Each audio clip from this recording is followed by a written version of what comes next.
La sexualité et la contraception. Connaître les étapes et les organes de reproduction est nécessaire pour comprendre les modes d'action des différents moyens de contraception. Pour que chaque individu puisse être responsable de son capital santé, il doit être sensible aux enjeux d'un comportement respectueux pour lui et les autres, et notamment dans le domaine de la sexualité. 1. Les appareils génitaux. Ils assurent les fonctions de reproduction à partir de spermatozoïdes produits par les testicules chez l'homme et d'ovules produits par les ovaires chez la femme. A. L'appareil reproducteur féminin. Anatomie de l'appareil génital féminin. Donc on a les trompes, l'utérus, les ovaires, la muqueuse utérine, le col de l'utérus, le vagin, la vulve. Donc le mont de Vénus, le gland du clitoris, les grandes lèvres, les petites lèvres, le méa urinaire, le vagin, le vestibule,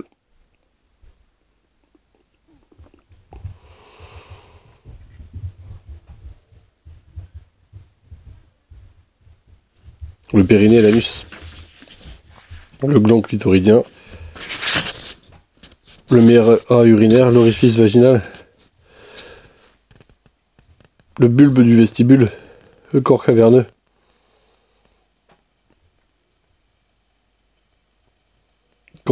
pilier du clitoris racine et le bulbe du vestibule.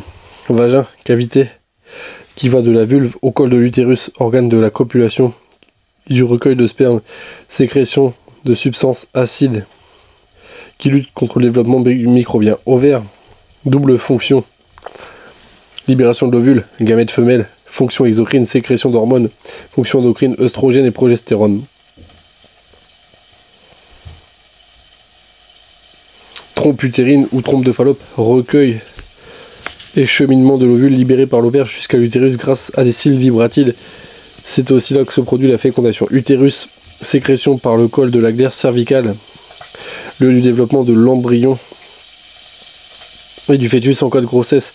La paroi de l'utérus est à piquer, c'est d'une muqueuse utérine. Grandes lèvres et petites lèvres, rôle de protection des organes génitaux internes. Clitoris, organe érectile, il est stimulant du désir. Vulve, ensemble des organes génitaux externes qui comprend les lèvres et le clitoris. Alors 2.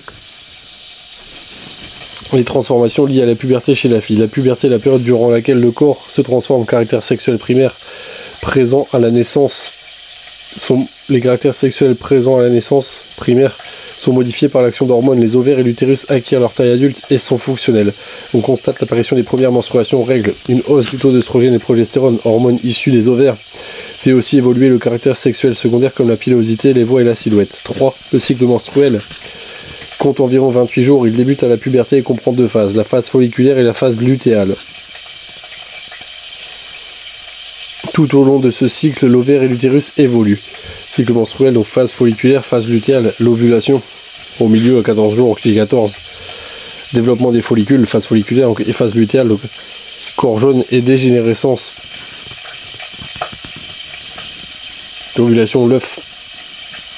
Donc globalement, menstruation au début du cycle, phase proliférative, ensuite on a la phase sécrétoire, menstruation, phase proliférative, ovulation depuis 14, phase sécrétoire.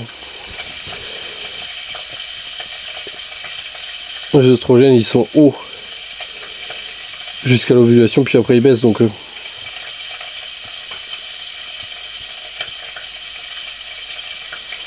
progestérone et phase forte en phase lutéale, en phase sécrétoire en fait.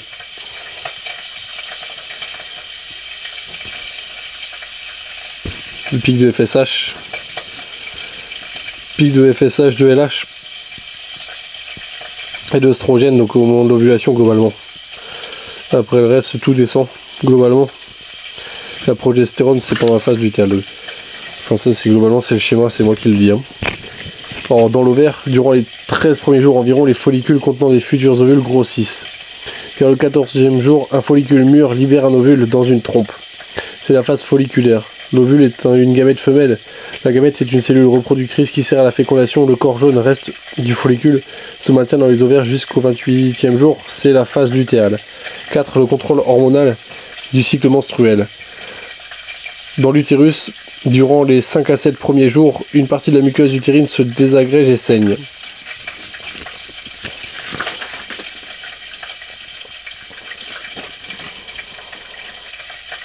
Ce sont les menstruations ou règles. Puis elle s'épaissit et se reconstitue afin de pouvoir être prête à recevoir un ovule fécond dès le 14e jour. Elle se maintient jusqu'au 28e jour. Le contrôle hormonal du cycle menstruel. Jour 1, FSH, et la FSH, Follicle Stimulating Hormone, on entraîne les oestrogènes, donc follicule. Jour 7, follicule. Ovule, ovulation J14, corps jaune, progestérone. Tout au long du cycle de la femme, le cerveau fabrique et libère dans le sang deux hormones, la FSH, follicule stimulante, et la LH, hormone lutéinisante. Elle se fixe sur des récepteurs situés dans les ovaires.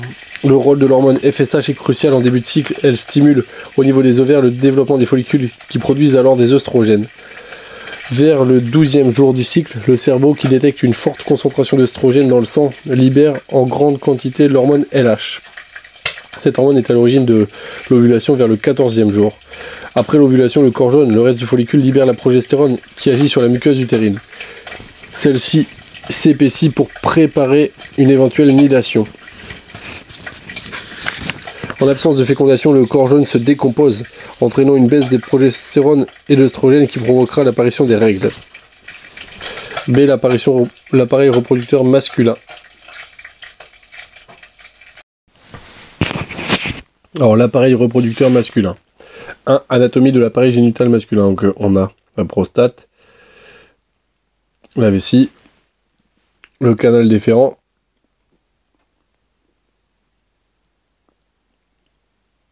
la vésicule séminale, le pénis, l'urètre, les testicules, l'épididyme, la vessie, le canal déférent, vésicule séminale, la prostate, les glandes bulbo-urétrales de Cooper, bulbe du pénis, corps spongieux, l'urètre, corps caverneux du pénis, le gland du pénis, corps spongieux, le prépuce, l'orifice urinaire, l'épididyme, le scrotum, testicule. Or non, pénis ou vierge, c'est l'organe de la copulation, mais également le conduit d'évacuation de l'urine. Testicule, produit des spermatozoïdes, spermatogénèse, sécrétion de l'hormone virilisante, la testostérone, l'épididyme, collecte et achève de la maturation, motilité et pouvoir fécondant des spermatozoïdes, urètre, permet le transit du sperme et de l'urine vers l'extérieur. Canaux déférents, permet le transport des spermatozoïdes jusqu'à l'urètre et le stockage des spermatozoïdes. Prostate, sécrète le liquide prostatique, protège et nourrit les spermatozoïdes. Vésicule séminale, sécrète le liquide séminal, clair et gluant, protège et nourrit les spermatozoïdes. Les gamètes mâles, les spermatozoïdes. 2. Durant la puberté, les caractères sexuels masculins sont modifiés par l'action d'hormones. Les organes reproducteurs deviennent fonctionnels. Les gamètes mâles, les spermatozoïdes, sont fabriqués dans les testicules, puisqu'ils vont dans l'épididyme où ils acquièrent leur morbidité et leur capacité à se fixer sur un ovule. La production de ces gamètes mâles est sous contrôle de la testostérone, hormone produite par les testicules, la tête, le noyau, pièce intermédiaire et le flagelle. De la fécondation à la nidation, la rencontre de deux gamètes. De 0 à J5, les règles globalement. Période de fécondité donc, de J9 à J16. Durée de vie de l'ovule, donc dure 2 jours, globalement ça dure 2 jours. Période de fécondité, donc J9 à J16, donc J14, moins 3.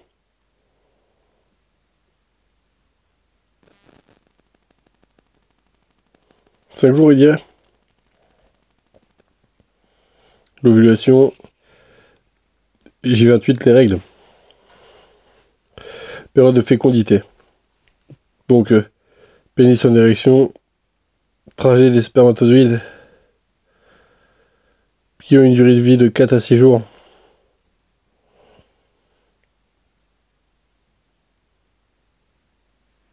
Trajet de l'ovule, qui a une durée de vie de 1 à 2 jours.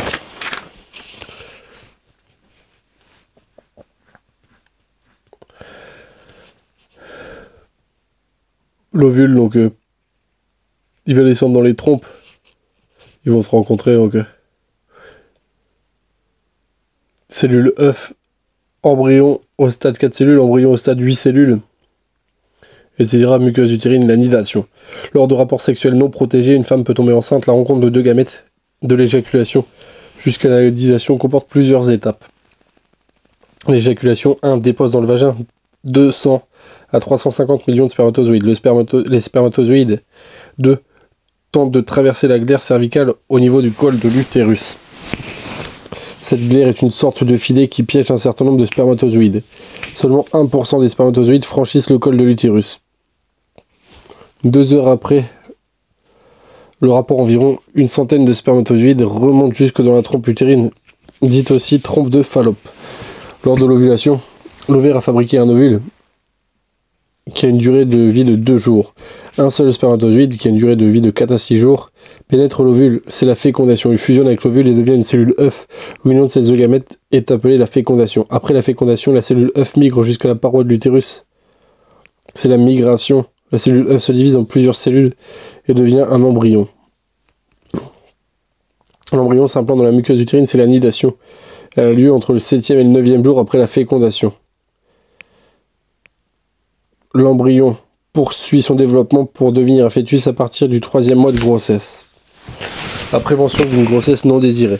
Prévenir les grossesses non désirées et permettre aux femmes d'accéder à l'IVG, interruption volontaire de grossesse, dans de bonnes conditions sont encore des défis à relever.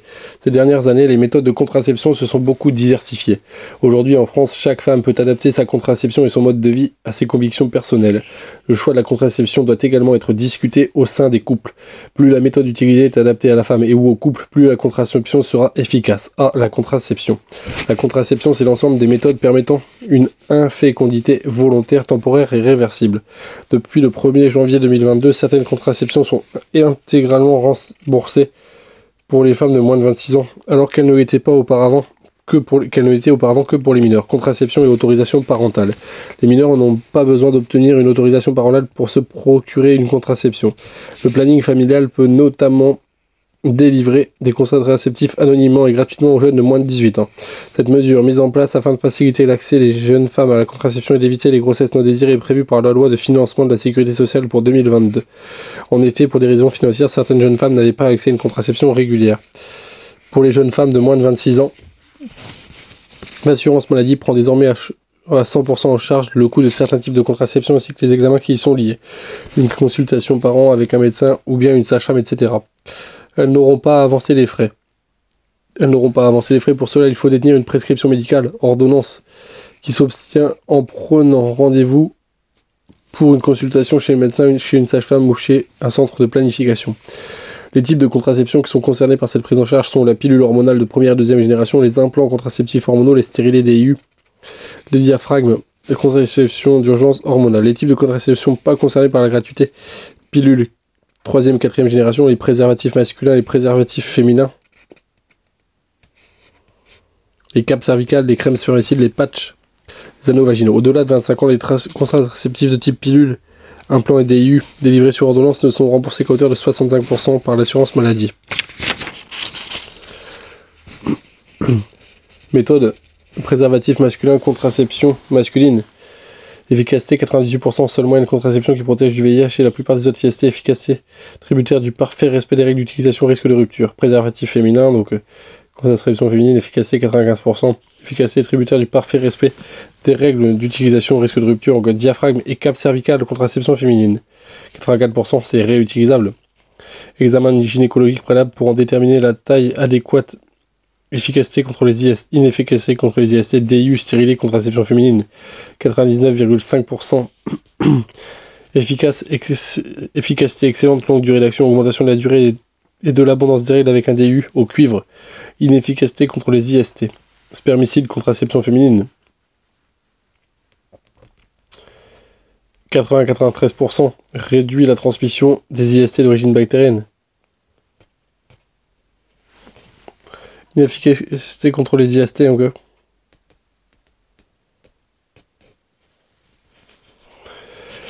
Pilule, contraception féminine, 99,7%. Les œstroprogestatifs sont souvent bien tolérés. Pilule à base d'œstrogène augmente les risques vasculaires, plusieurs effets secondaires possibles, les inefficacités contre les IST. Un plan contraceptif féminin en 99,95, esprit libre pendant 3 ans. Les règles deviennent irrégulières, inefficacité contre les IST. Patch contraception féminine 99,3, une semaine de tranquillité. Effet positif, effet possible, nausées, migraines, saignements, etc. Inefficacité contre les IST. Anneau vaginal, contraception féminine 99,5%. Protection même pendant la période d'arrêt. Effet possible, nausées, migraines, saignements, etc. Inefficacité contre les IST. Anneau andro-switch, contraception masculine 99%, moins d'études que les autres méthodes. Anneau utilisant les méthodes thermiques et étant réutilisable, contraception longue durée mais réversible. Aucune gêne lors du port de l'anneau. Port récurrent nécessaire pour que la méthode soit efficace environ 15 heures par jour pendant 3 mois.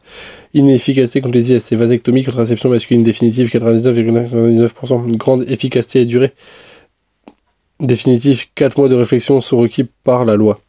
Opération nécessaire et réservée aux majeurs. Contraception définitive. Opération restauratrice possible mais au succès non garanti. Complications possibles. Inefficacité contre les IST. La contraception préventive. 1. La contraception naturelle.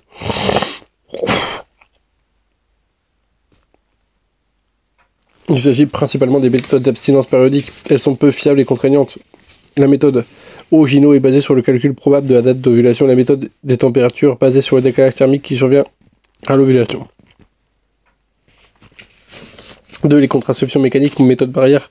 On distingue deux types de méthodes barrières selon leur mode d'action, par blocage de passage des spermatozoïdes, par immobilisation des spermatozoïdes.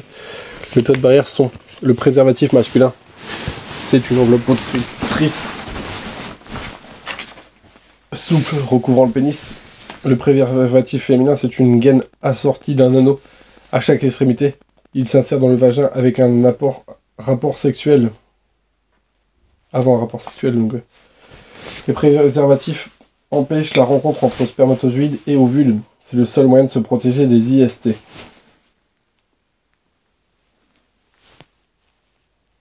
Le diaphragme ou la cape cervicale.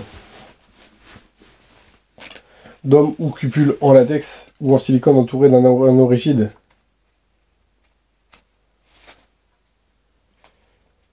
À placer au contact du col de l'utérus, il empêche les spermatozoïdes de franchir le col utérin. À utiliser associé à un spermacide. Le DIU. Dispositif intra-utérin ou stérilé au cuivre ou stérilé hormonal. Dispositif de 3 à 4 cm qui s'insère dans l'utérus.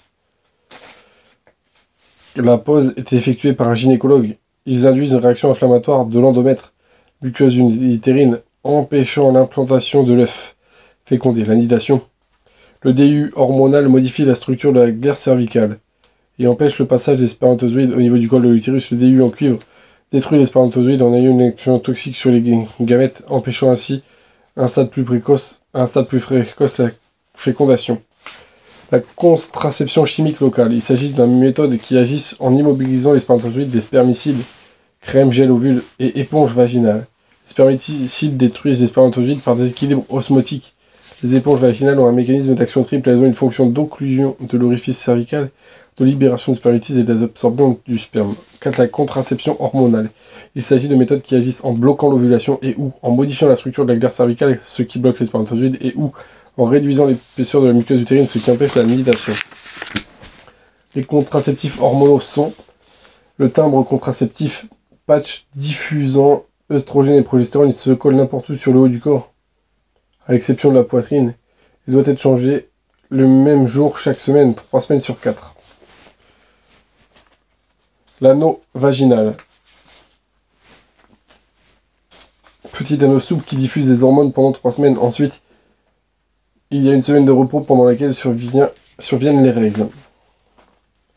L'implant contraceptif, c'est un bâtonnet de 4 cm de long et 2 mm de large qui se pose sous la peau du bras et qui diffuse en continu une petite dose de progestatif pendant 3 ans.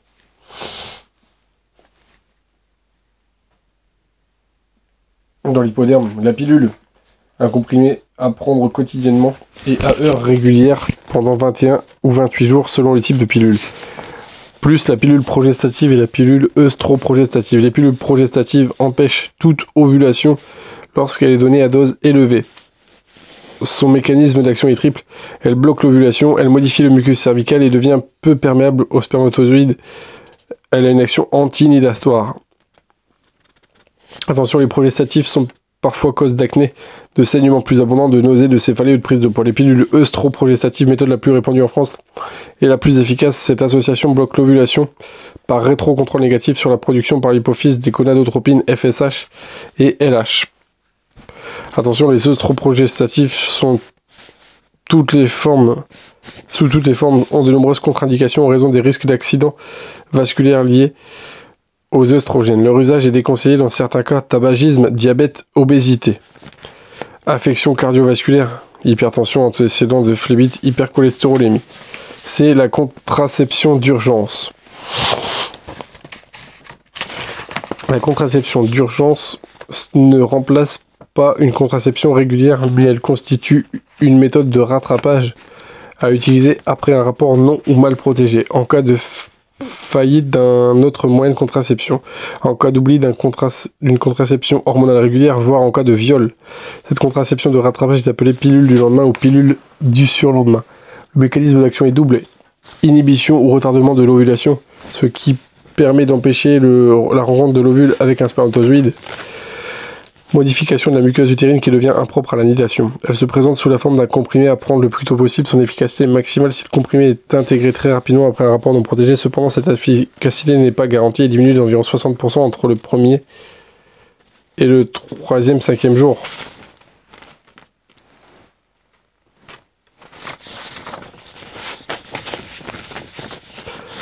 Il existe deux types de contraception d'urgence. Contraception d'urgence au lévonorgestrel, dite aussi pilule du lendemain. Elle doit être prise au plus tard 72 heures, 3 jours après le rapport sexuel non ou mal protégé. Délivrée avec ou sans ordonnance, elle est fournie anonymement aux mineurs dans les pharmacies, les infirmeries scolaires et les CPEF, Centres de planification et d'éducation familiale. Contraception d'urgence à l'ulipristal acétate, dite aussi pilule du surlendemain. Elle doit être prise au plus tard 120 heures, 5 jours après le rapport non ou mal protégé. Elle est délivrée en pharmacie sur ordonnance uniquement. L'ingestion de ce comprimé peut entraîner des effets indésirables: nausées, maux de ventre, maux de tête, petits saignements. Le recours à cette méthode doit rester exceptionnel. Elle ne peut remplacer une contraception régulière. Après la prise d'une de ces pilules, un préservatif doit être utilisé pour les rapports suivants jusqu'aux prochaines règles. Un DU au cuivre peut également être utilisé comme contraception d'urgence dans un délai de 120 heures maximum après le rapport. D. L'interruption volontaire de grossesse, IVG. Une large diffusion en France des méthodes contraceptives ne suffit pas à elle seule à garantir un parfait contrôle des naissances. Les 2 tiers des grossesses non désirées surviennent chez les femmes sous contraception orale. Les oublis de pilules sont responsables de près de 20 000 IVG, soit 10% des IVG annuels. Même si la pilule est la méthode la plus efficace et la plus utilisée par les femmes, chaque femme doit choisir un contraceptif en fonction de son mode de vie et de ses besoins pour que la contraception soit toujours vécue comme une liberté et non comme une contrainte. L'IVG n'est pas un moyen de contraception. L'IVG désigne une interruption de grossesse qui est réalisée à la demande de la femme enceinte. Celle-ci demande l'IVG car elle estime que son état la place dans une situation de détresse. Elle est la seule à pouvoir demander cette intervention et seul le médecin est à même de répondre à sa demande. L'IVG est autorisée en France depuis 1975 par la loi Veil. Elle fait appel à 2 méthodes ayant pour but d'interrompre l'annihilation et de mettre ainsi un terme à l'existence de l'embryon. La méthode chirurgicale, la méthode médicamenteuse par la pilule abortive RU 486, utilisée au plus tard lors de la 7e semaine de grossesse, soit 9 semaines après le début des dernières règles. Elle entraîne l'effondrement de la muqueuse utérine et donc l'expulsion de l'endomètre et de l'embryon. La méthode est choisie par la femme avec le médecin. La technique utilisée dépend du terme de la grossesse, de l'âge de la femme et de son état de santé. Le délai légal pour avoir recours à l'IVG chirurgical était auparavant de 12 semaines de gestation. Cependant, la loi numéro 2022-295 du 2 mars 2022 visant à renforcer le droit de l'avortement a allongé ce délai qui est désormais de 14 semaines de gestation, soit 16 semaines suivant le début des dernières règles. Pourquoi une augmentation du délai légal de l'IVG ? L'allongement de 2 semaines du délai légal pour pratiquer l'avortement fait suite à un rapport de 2020 réalisé au nom de la délégation aux droits des femmes de l'Assemblée nationale. Selon ce rapport, plus de 2000 femmes étaient alors contraintes chaque année de se rendre à l'étranger pour avoir recours à l'IVG. Ayant déjà passé le délai légal d'intervention en France, ces femmes étaient généralement dans des situations personnelles complexes et où n'avaient pas efficacement accès à l'information sanitaire et aux soins. L'allongement de 2 semaines a ainsi été préconisé afin de pallier à cette problématique. La loi numéro 2022-295 prévoit également d'autres mesures, suppression du délai de réflexion de 2 jours après l'entretien psychologique et avant confirmation écrite du souhait de recours à l'IVG. Cet entretien n'est pas obligatoire, sauf dans le cas d'une femme mineure non émancipée. Mise en place d'un répertoire en libre accès des professionnels et structures pratiquant l'IVG et ayant donné leur accord pour être inscrits au répertoire, publié par les agences régionales de santé. Autorisation de réalisation par des sages-femmes au sein d'hôpitaux d'IVG par la méthode chirurgicale jusqu'à la fin de la 10e semaine de grossesse. Jusqu'alors, les sages-femmes ne pouvaient pas pratiquer l'IVG que par la méthode médicamenteuse. Spécification dans le cadre de la santé publique que tout pharmacien refusant de livrer un contraceptif en urgence sera reconnu comme étant en méconnaissance de ses obligations professionnelles. 4. Les structures d'accueil, d'aide et de soutien. Les centres de planification et d'éducation familiale, CPEF, sont des structures accueillant toute personne gratuitement et anonymement. Ils assurent des consultations médicales permettant de bénéficier d'examens de laboratoire, de moyens de contraception et de contraception d'urgence. Ils assurent des actions de prévention sur la sexualité dans les établissements scolaires, des accompagnements pré- et post-interruption volontaire de grossesse. Les infirmières scolaires sont des intervenantes privilégiées vis-à-vis des élèves pour les questions de santé et de prévention. Elles ont la possibilité de livrer la pilule le lendemain en cas d'urgence et de prolonger le décret du 11 mai 2011 pendant 6 mois la prescription médicale en matière de contraception. Les méthodes de contraception sont très diverses et s'adaptent donc aux besoins et au mode de vie des utilisateurs et utilisatrices. Les accidents de parcours contraceptifs peuvent être pris en charge par la contraception d'urgence.